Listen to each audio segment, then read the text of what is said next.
Hi friends, welcome back to our channel. Lucky గారు ఇంత అల్లరి చేస్తున్నాడు కదా, స్నానం ఎలా చేయించుకుంటున్నాడు, మీరు ఎలా చేపిస్తున్నారు అని మా ఫ్రెండ్స్ కొంతమంది అడుగుతుంటే నాకు ఆశ్చర్యం వేసింది. నిజమే కదా, వీడు ఎంత బాగా చేయించుకుంటాడు, అసలు ఈ వీడియోని మనం ఎందుకు పోస్ట్ చేయకూడదని నేనైతే ఈ వీడియోతో మేము ముందుకు వచ్చేసాను.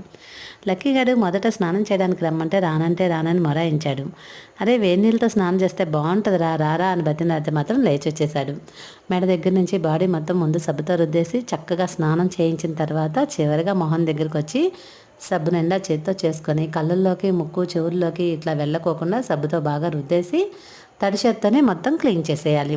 అదే లోటాలతో నీళ్లు పోస్తే ముక్కుల్లోకి చెవుల్లోకి అట్లా వెళ్తాయి కదండి, అసలు వాడు పోయించుకోడు. శుభ్రంగా నాతో పోయించుకొని స్నానం అంతా అయిపోయినాక దిష్టి తీయించుకొని పొడి కండువాతో క్లీన్ చేయించుకొని చక్కగా తుడిచేసుకొని హెయిర్ డ్రైయర్తో డ్రై పెట్టించుకొని చక్కగా భోజనం చేసి వాకింగ్కి వెళ్ళొచ్చేసాం. ఈ వీడియో నచ్చితే like and share and subscribe.